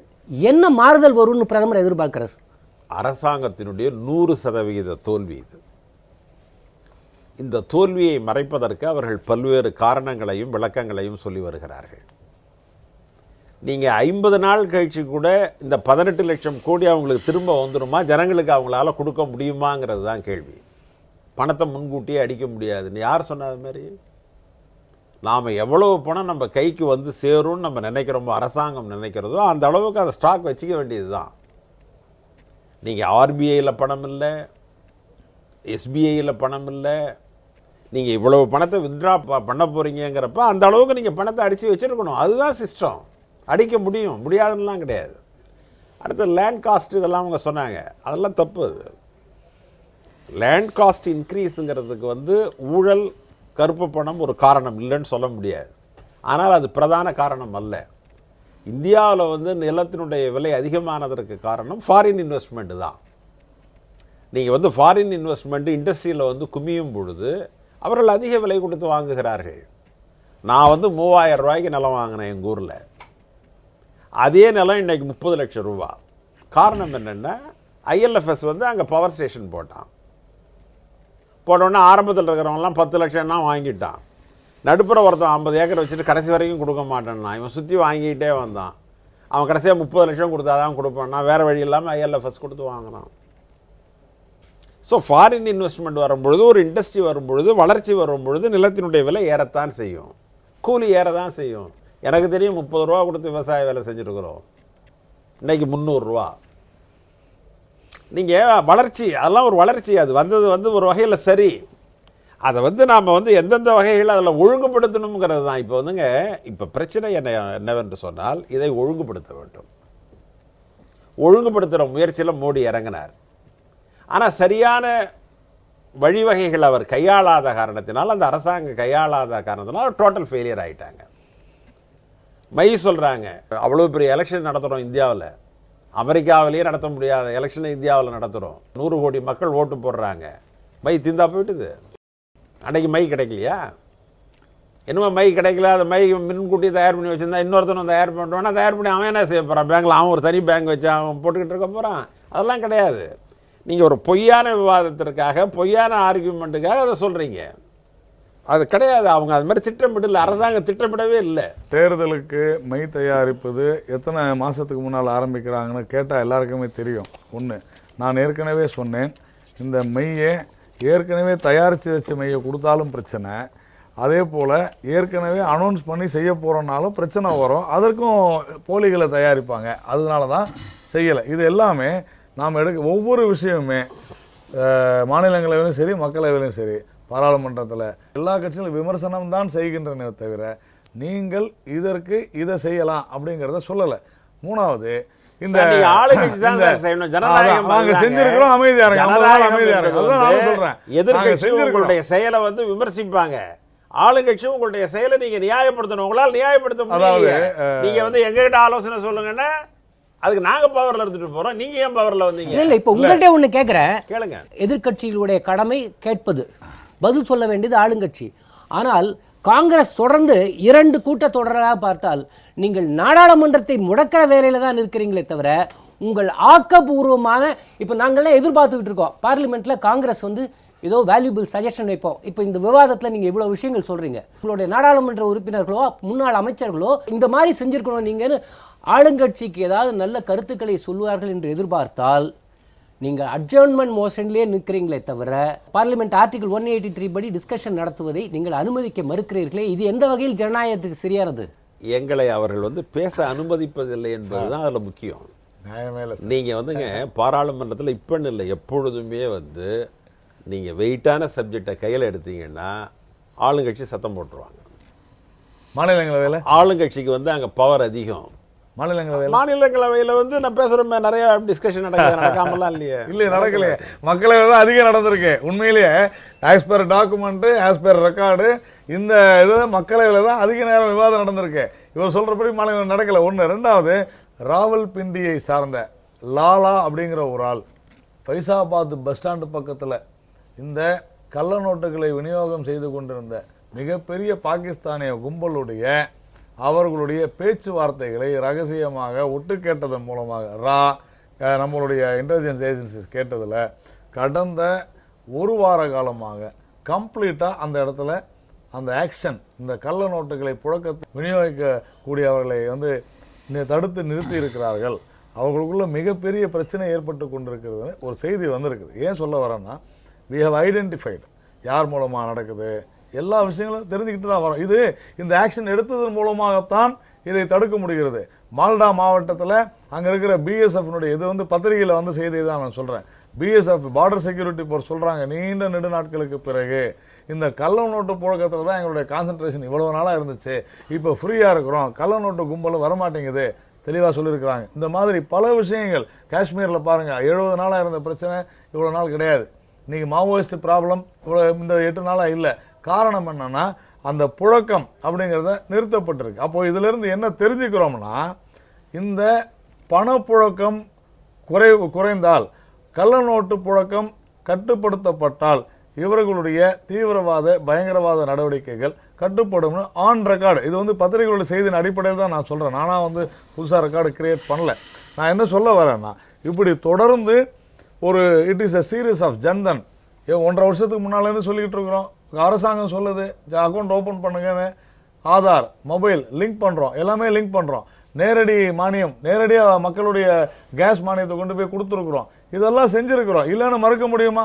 இதே கேஸுக்கு கியூ நின்றுட்டு இருந்தாங்க, ஜனங்க திட்டிக்கிட்டு இருந்தாங்க. நரேந்திர மோடி வந்தவொடனே இது போல எங்களை நிற்க வச்சுட்டாரு அப்படின்னு சொல்லி பயங்கரமாக சத்தம் போட்டுக்கிட்டு இருந்தாங்க. எல்பிஜி டீலர் வாசல்ல. இல்லை, ஒரு நிமிஷம், நான் சொல்றது நேரடி வங்கியில இப்ப நாங்க தான் செஞ்சிருக்கிறோம், இல்லைன்னு யாராலையும் மறுக்க முடியாது. அன்னைக்கு திட்டினாங்க, இதே எள்ளி நகையாடினார்கள் எதிர்கட்சியினர், இதெல்லாம் சாத்தியமே இல்லைன்னு. ஆனா இன்னைக்கு 100% எல்பிஜி மானியம் வந்து நேரடியா வங்கி கணக்குல செலுத்தப்படுகிறது. என்னுடைய கணக்கு உட்பட இல்ல, கிடையாது சார், கிடையாது சார். என்னுடைய கணக்கு உட்பட நேரடியா வங்கி அது மானியம் எவ்வளவு காலத்திய செலுத்துறது issue இல்லங்க. வங்கி மானியம் கொடுக்கறது வேற, நேரடியா வங்கியில செலுத்துறதுன்றது வேற. அது இப்பதான் செஞ்சிருக்கிறோம், இல்லன்னு மறுக்க முடியாது. எவ்வளோ எள்ளி நகையாடினாங்க. இது சாத்தியமா? இந்தியா போன்ற ஜனநாயக நாட்டுல சார், இவ்வளவு மக்கள் மானியம் தொகையில நேரடியாக நான் என்ன வங்கி கேக்குறேன்? கணக்குல காங்கிரஸ் இல்ல பிரிவிலே சார், கொடுத்தாச்சு. இல்ல சார், இல்ல இல்ல இல்ல இல்ல இல்ல இல்ல we can check it, there is no problem. நான் என்ன கேக்குறேன், ஒரே ஒரு விஷயம் தான்.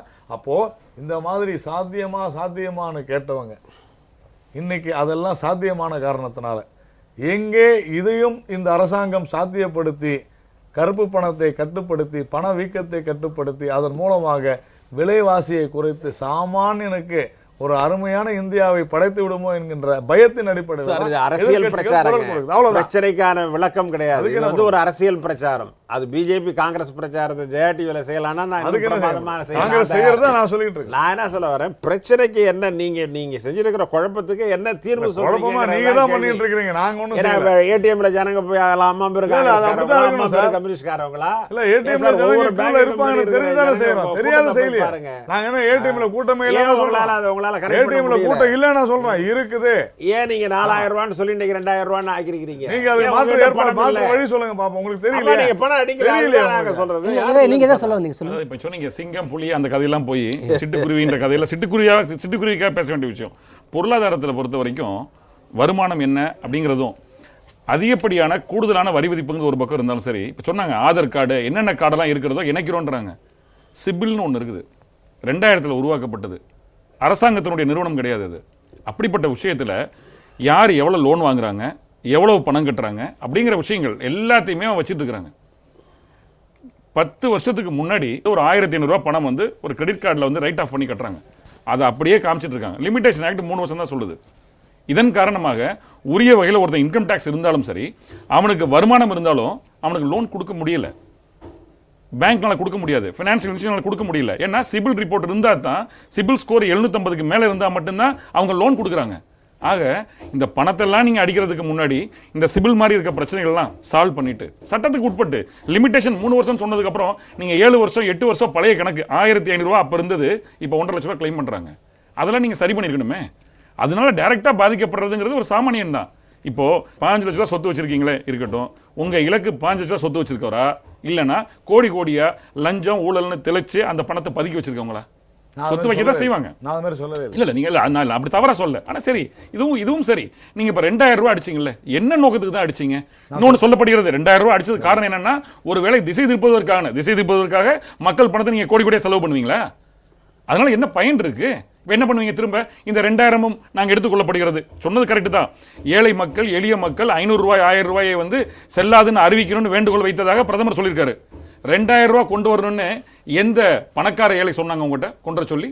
என்ன எங்களுக்கு என்ன பயன் இருக்கு? அதனால சாமானியனுக்கு இப்ப சொல்லலாம், இது அரசியல் காங்கிரஸ் சொல்லலாம், பிஜேபி சொல்லலாம், மாறி சொல்லலாம். இதன் காரணமா என்ன இருக்கு? உலக நாடுகள்லாம் வேடிக்கை பார்த்துட்டு இருக்குது. இன்னொன்று என்ன கொடுக்குறீங்க? படிக்கிற கல்வியிலிருந்து வேலை வாய்ப்புலேருந்து எந்த விதமான வசதி கிடையாது. குடிக்கிற தண்ணி கூட காசு கொடுத்து வாங்கி குடிக்கிற நிலைமை தான் இருக்குது. எங்கேயுமே கழிப்பிடம் கிடையாது. அதுக்கான அடிப்படையில் செய்ய வேண்டிய எந்த விஷயத்தையும் செய்யாமல் பொருளாதார ரீதியாக என்ன பிரச்சனை இருக்குது? ஒரு நடுத்தர வர்க்கார் லோன் வாங்க முடியல, அவன் வெளியே தான் லோன் வாங்குறான். அவனுக்கு என்ன ப்ராப்ளம் இருக்குது? அவனுக்கு பிரச்சனை என்ன? ஏன் எடுக்க முடியல? சிபில் லோன் வச்சிருக்காங்களே, சிபில் ஸ்கோரில் 15 வருஷமாக கணக்கு வச்சுட்டு இருக்கிறான். அந்த கணக்கின் காரணமாக வங்கியில் லோன் வாங்க முடியலன்றப்போ நீங்கள் அதெல்லாம் சரி பண்ணாதான் பொருளாதார சமநிலை வரும். நீங்கள் நோட்டு நீங்கள் மாற்ற எந்த தப்பும் கிடையாது. ஆனால் அவசர கதியில் எந்த விதமான முன்னேற்பாடு இல்லாமல் சரியான திட்டமிடலில் செஞ்சிருந்தா இந்த பிரச்சனை வந்திருக்காது. பேசக்கூடிய விஷயங்கள் இப்போ பிரச்சனை என்ன? 500 1000 செல்லாது இல்லைங்கிறதெல்லாம் தாண்டி சரியான திட்டமிடல் இல்லைங்கிற காரணம் தான் பிரதானமாக இருக்குது.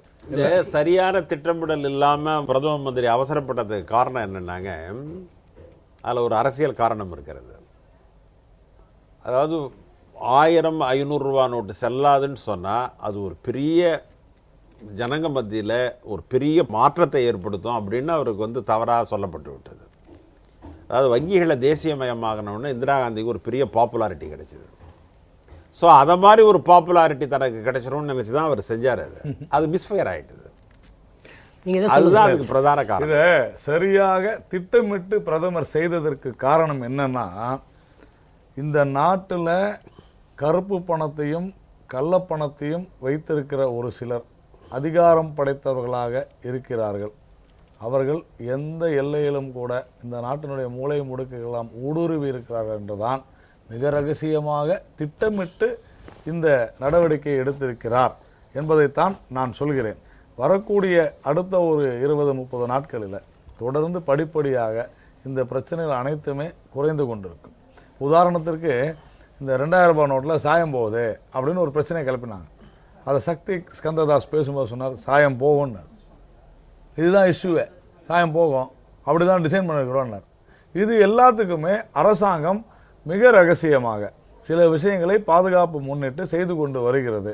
ஒன்றுத்துக்கும் வந்து காங்கிரஸ் கட்சியில் இருந்தோம், கம்யூனிஸ்ட் கட்சியில் இருந்தோம் கேட்டு செய்ய முடியாது. இந்த நாட்டு மக்கள் ஜனநாயக ரீதியில் பாரதிய ஜனதா கட்சியினுடைய அரசை தாராளமாக ஊழலுக்கு எதிராக எப்படி காங்கிரஸ் கட்சியை இந்த நாட்டின் பதவியிலிருந்து அகற்றினார்களோ அதுபோல் செய்யட்டும், தவறு ஒன்றும் இல்லையே, ஜனநாயகம் தானே இது.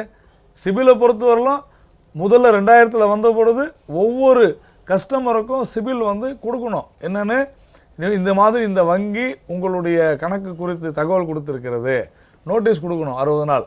அதன் பிறகு வந்த ஆட்சியில் அந்த நிதி அமைச்சகம் என்ன சொல்லிச்சு, அந்த கிளாஸையே எடுத்துட்டாங்க.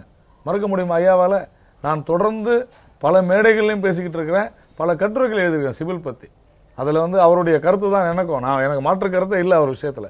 ஆனால் அதில் சில மாற்றங்கள் செய்ததன் காரணத்தினால தான் பிரச்சனைகள். அது ஒரு பெரிய டீட்டெயில் சப்ஜெக்ட். எதுக்காக சொல்ல வரேன்னா, பல விஷயங்கள் தவறுகள் இருக்கிறது, அதில் ஒன்றும் சந்தேகமே இல்லை. ஆனால் அந்த தவறுகளை வந்து 70 வருஷம் நடந்த தவறுகளை 2.5 வருஷத்தில் நீ உடனே செய்யணும்னா முடியாது.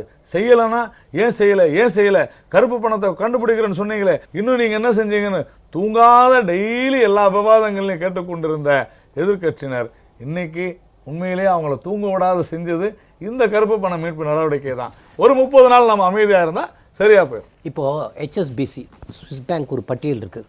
அப்புறம் 5000 கோடிக்கு மேல் வங்கியில் கடன் வாங்கிவிட்டு வாரா கடன் ஒரு பட்டியல் இருக்குது. இதெல்லாம் மூடி வெளியிட வேண்டும்ங்கிறார் ஆனந்த் சர்மா. அதை இவர்கள் வெளியிடுவார்களா? முதல்ல இப்போ இந்த கருப்பு பணத்தில் பேஸே என்னென்னா, இவங்க அந்த உடனே சொல்கிறது கருப்பு பணத்தை ஒழிக்கிறோன்னு அந்த பட்டியலே வெளியிட தயங்குறாங்களே ஏன்? இப்போ நீதிமன்றமும் வந்து ஏராளமான கிடுக்கி புடிகளை வந்து போட்டு ஏன் அதை நீ கொடுக்க மாட்டேங்கிறீங்கன்னு சொல்லும்போது தான் சீல்டு கவரில் கொடுக்குறாங்க. எதுவாக இருந்தாலும் அதற்கு சொல்லப்படும் விஷயங்கள் என்னென்னா, நாங்கள் அந்த நாட்டுக்கிட்ட போட்ட ஒரு ஒப்பந்தத்தின் அடிப்படையில், நாங்கள் பரிமாறிக்கொண்ட தகவலின் அடிப்படையில் சில விஷயங்களை எங்களை தடுக்கிறது.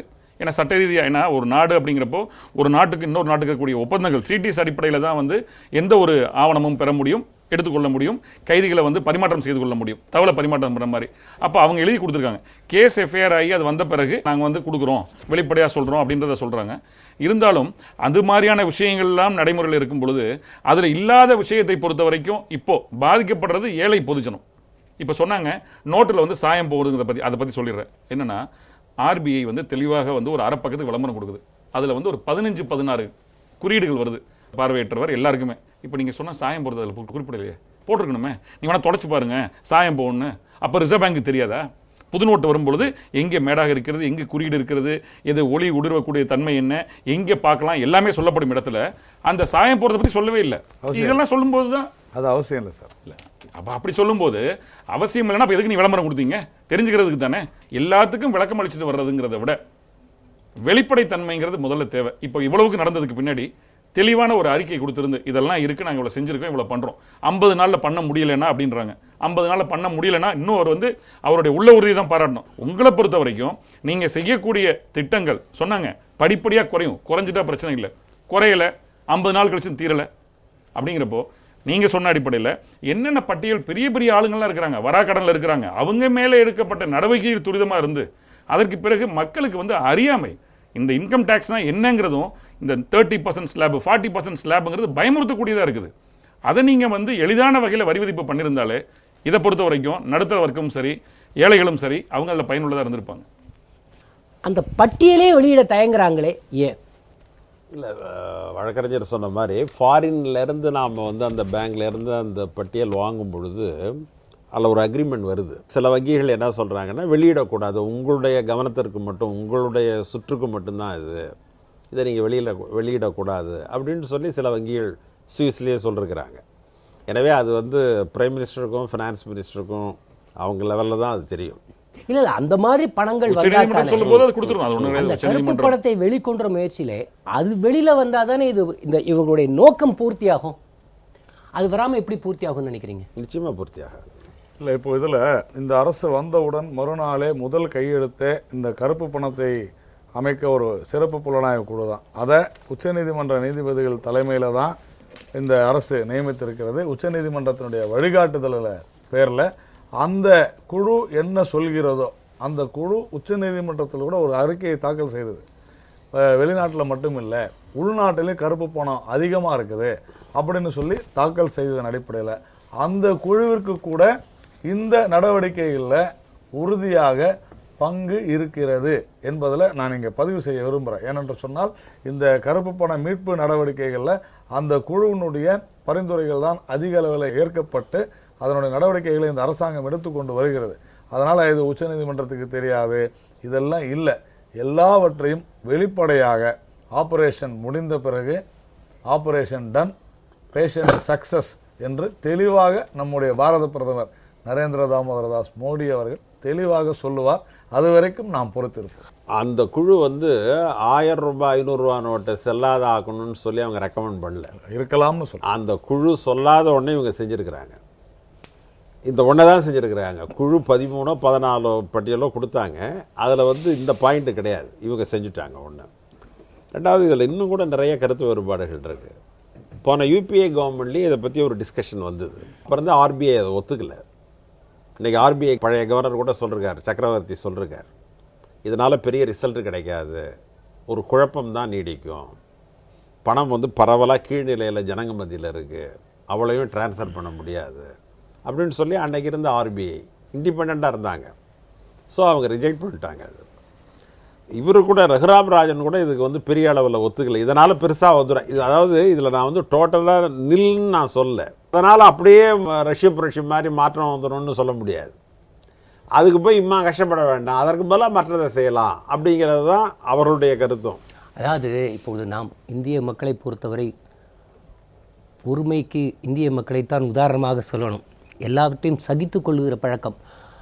ஆனால் 50 நாட்கள் அல்ல, 100 நாட்கள் கூட பொறுத்து கொள்ள தயார். இந்த நாட்டின் பொருளாதாரத்தை வலுப்படுத்துவது யார் என்றால் பெரிய பண முதலைகள் அல்ல, நடுத்தர மக்களின் சேமிப்புத்தான். அமெரிக்காவில் வங்கிகள் எல்லாம் வீழ்ந்து கொண்டு பொருளாதாரம் திக்குமுக்காடிய போதெல்லாம் இந்த நாட்டை காப்பாற்றியது நடுத்தர ஏழை மக்களின் இந்த சேமிப்பு பழக்கம்தான் இந்த நாட்டையே காப்பாற்றி இருக்கிறது. அமெரிக்காவில் வங்கிகள்லாம் திவாலானப்ப இந்தியாவில் ஏன் திவாலாவலன்னா அதுக்கு சிதம்பரமும் மன்மோகன் சிங் சொல்றேன். இந்த ஆபரேஷன்ல இந்த ஒரு 5 நாள்ல மோர் தென் 2.5 லட்சம் கோடி மக்களுடைய வங்கி கணக்குல சேமிப்பாக வந்திருக்கிறது சேர்த்து சொல்லுங்க. அது புழக்கத்தில் உள்ள பணம், அது வந்து கருப்பு பணம் கிடையாது. புழக்கத்துல சேவிங்ஸ் பேங்க்ல தானே போடுறாங்க, அக்கௌண்ட்ல போட்டதை நான் சொல்லிட்டு இருக்கிறேன், நான் எக்ஸ்சேஞ்ச சொல்லல. பிரதமர் நடவடிக்கை எப்படி போய் முடிய போகிறது? இதில் திருவாளர் பொதுஜனம் எப்பொழுது இந்த நடைமுறை சிக்கலிலிருந்து மீளப் போகிறார்?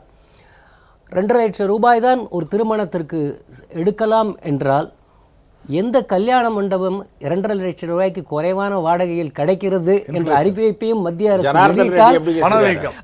அதுல காங்கிரஸ் நிறைய பேர் இருந்தாங்க. ஜனார்தன் ரெட்டி எப்படி அவ்வளவு பெரிய திருமணம் செய்தார். ஆனால் இது போன்ற விஷயங்களை மக்களுக்கு தெளிவாக சொல்ல வேண்டும், பல்வேறு கருத்துக்களை நேரடியாக கொண்டு போக வேண்டும் என்பதற்காக உங்கள் மூவரையும் அழைத்தோம். உங்கள் நேரத்தை எங்களோடு பகிர்ந்து கொண்டதற்காக மூவருக்கும் வணக்கம். நேயர்களே, மீண்டும் நடந்தது என்ன நிகழ்ச்சியில் நாம் சந்திப்போம்.